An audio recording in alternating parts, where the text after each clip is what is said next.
welcome back to the Digital Ledger Podcast. I'm DJ, joined by Erin, who sees where things are going before they get there. This one's about the evolution of finance leadership, not just adopting new tools, but fundamentally rethinking what it means to lead a finance function in a world that doesn't wait for year-end reports anymore. Let's be honest, Erin, for most finance teams, this doesn't feel like an evolution. It feels like being asked to rebuild a plane mid-flight while also predicting the weather 3 years out. Yeah, that's exactly what it feels like on the ground, DJ. You've got digital transformation pushing new technologies into every corner of the business, data flooding in from sources that didn't exist 5 years ago, and suddenly the CEO expects finance to predict market shifts and recommend strategic pivots, not just close the books on time. The pressure is real. And here's what I think gets missed in a lot of these conversations. Finance leaders aren't just managing busier calendars, they're grappling with a fundamental identity question.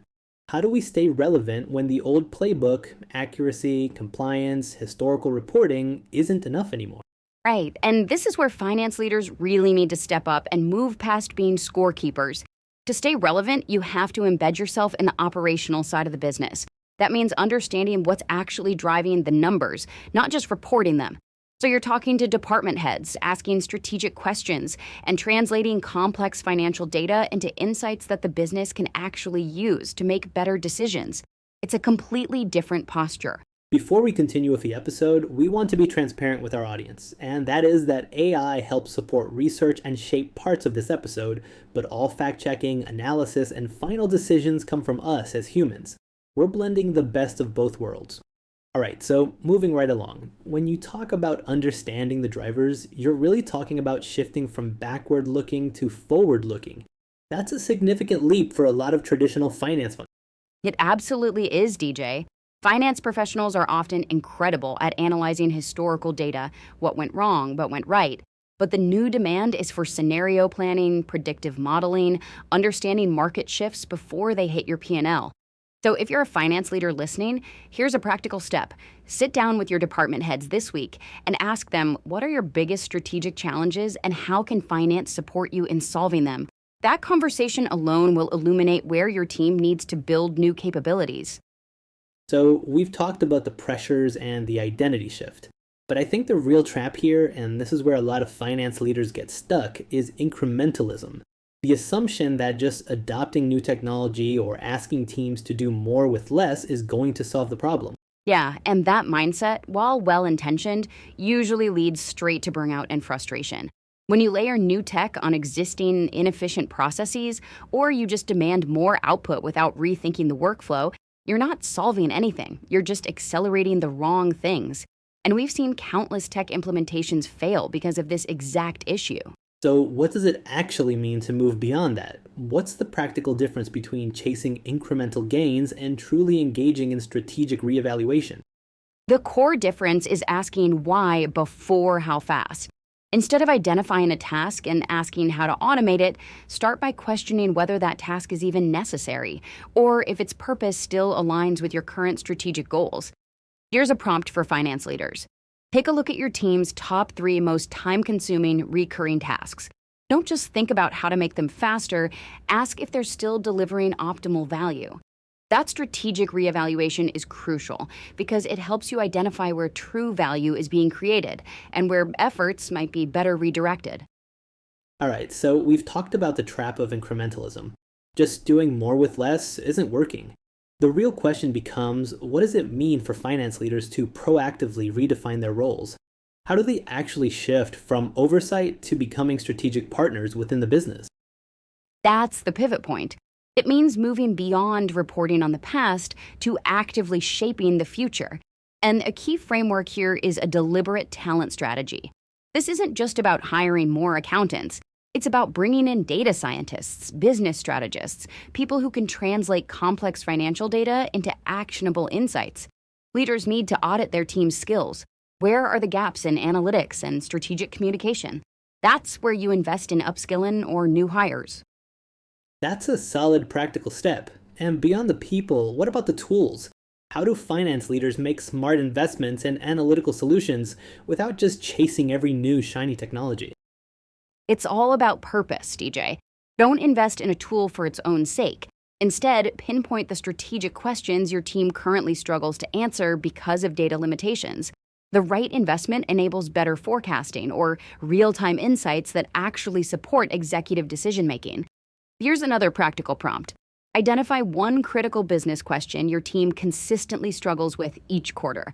That's your starting point for assessing an analytical solution. So we have the talent and the tools, but all of this requires an evolving mindset. How do we foster a culture where continuous learning isn't just a buzzword, but truly ingrained in the finance function? Absolutely. A culture of continuous learning means encouraging experimentation and creating space for what I'd call intelligent failure, where learning from mistakes is genuinely valued. Leaders have to model this behavior. When you, as a finance leader, openly discuss a new skill you're developing, it signals that growth is expected. That builds a resilient, forward-looking finance function that's ready to adapt to whatever challenges emerge next. So far we've talked about the pressures and the trap of incrementalism. But there's a powerful counterpoint to all of this: technology, specifically AI and automation. What's interesting is that the real strategic value comes from viewing them as enablers, tools that free up finance professionals to do more valuable work, not just more work. It's not just about efficiency, it's about capacity and capability. Exactly. Thinking of AI and automation solely for cost reduction is missing the bigger picture entirely. The objective isn't just to automate a task to save a few hours, it's to liberate your team from routine, repetitive activities so they can shift their focus entirely. Imagine your analysts spending their time on predictive modeling, scenario planning, or deep dive analyses into market opportunities, rather than reconciling accounts or manually pulling data for reports. That's the strategic advantage we're talking about. It fundamentally transforms the role from historical record keeper to forward-looking strategic partner. That's a crucial distinction, Erin. It moves us from can we automate this transaction to what strategic insights can this automation unlock?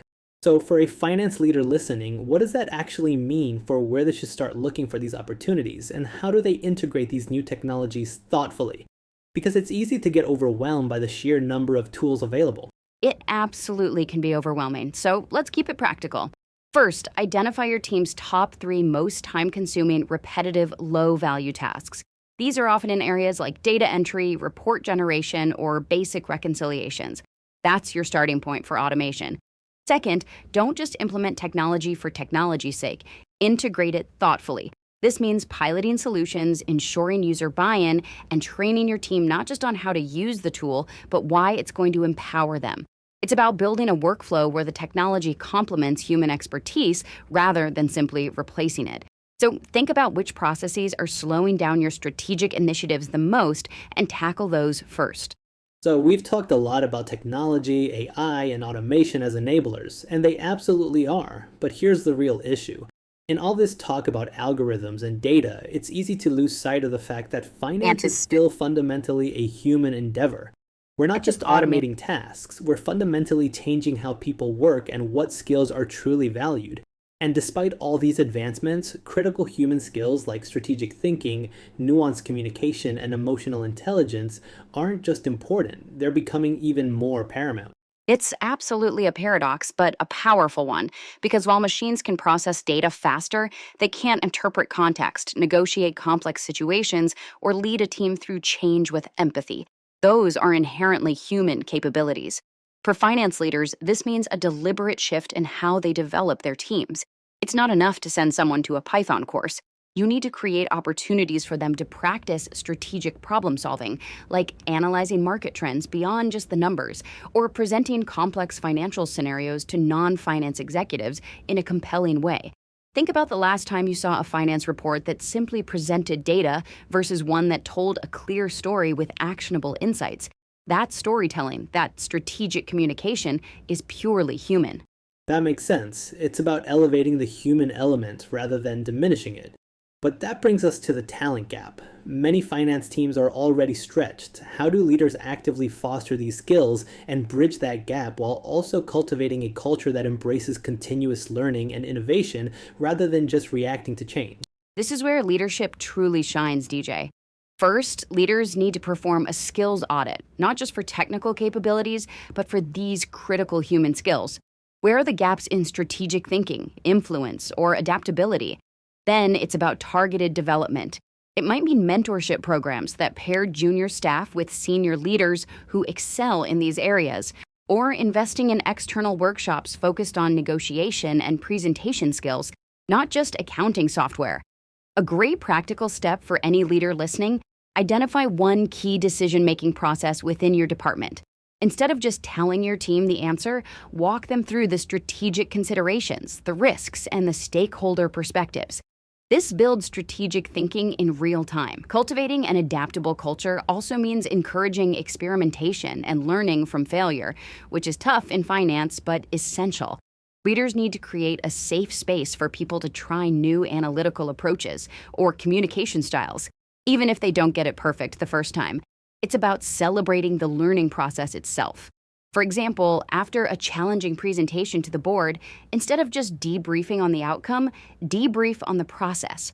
What communication strategies worked? What emotional intelligence was needed to read the room? That kind of reflection builds those muscles. This has been a really rich conversation, Erin. The shift from efficiency focus to truly strategic partnership, it's a significant reframe for how finance leaders need to see themselves and their teams. It really is, DJ, and I think the practical steps we talked through today give leaders a clear path forward. Really glad we could dig into this. All right, I think that's a good place for us to start wrapping this up. Really appreciate the conversation. And to everyone listening, thank you for taking the time to be with us and spend part of your day here. We genuinely appreciate it, and we'll talk to you next time.